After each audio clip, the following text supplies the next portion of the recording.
Hasil dari ketaatan. Roma 4 ayat 13. Sebab bukan karena hukum Taurat telah diberikan janji kepada Abraham dan keturunannya, bahwa ia akan memiliki dunia, tetapi karena kebenaran, berdasarkan iman. Hukum Taurat yang mengatur perilaku kehidupan bangsa Israel, diberikan turun-menurun setelah Abraham. Tetapi Abraham sendiri, tidak pernah diberitahukan tentang hukum Taurat. Ini spesial, kenapa? Karena ia dibenarkan dan dikasihi Allah Bapa. Sementara itu, bangsa Israel setelah menerima dan mengetahui hukum Taurat, justru mereka sering dihukum Tuhan. Kenapa demikian? Apa perbedaan yang membuat Abraham diberkati, sementara bangsa Israel, setelah menerima hukum Taurat malah sering dihukum? Jawabannya sederhana, yaitu ketaatan. Taat pada kehendak Allah Bapa. Ketaatan pada kehendak Bapa membuat Abraham meninggalkan orang tuanya yang sudah mapan. Ia mengarungi padang gurun dan memulai hidup yang baru di daerah yang sama sekali belum dikenalnya.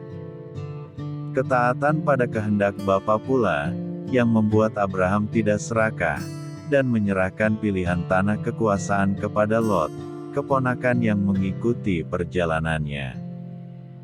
Karena terjadi pertengkaran di antara para bawahannya, akhirnya mereka berpisah. Tapi sayang Lot justru memilih daerah di mana ada kota Sodom dan Gomora, sehingga ia kemudian menderita karenanya.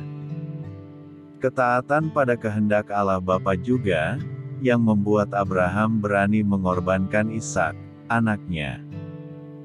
Namun di saat terakhir, ketika Abraham hendak mengorbankan anaknya untuk dipersembahkan kepada Allah, Bapa menggantikan Ishak dengan domba jantan.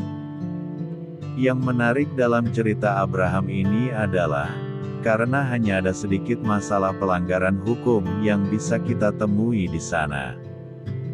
Dan kesimpulannya adalah, di mana ada ketaatan pada kehendak Bapa, di sana sedikit sekali ada pelanggaran hukum.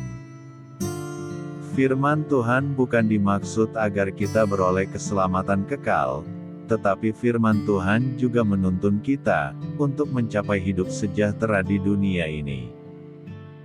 Kalau kita taat pada kehendak Tuhan, maka firman-Nya menjadi suara hati nurani yang menggerakkan perilaku kita. Melalui perilakulah akan tampak ketaatan kita kepada Tuhan. Bukan kita yang menilai, tapi Tuhan dan sesama kita yang menilainya, apakah kita memang mentaati kehendak-Nya atau tidak. Karena perilaku kehidupan merupakan ukuran ketaatan kita pada kehendak Bapa. Galatia 3 ayat 29. Dan jika kamu adalah milik Kristus, maka kamu juga adalah keturunan Abraham, dan berhak menerima janji Bapa. Immanuel, Tuhan beserta kita.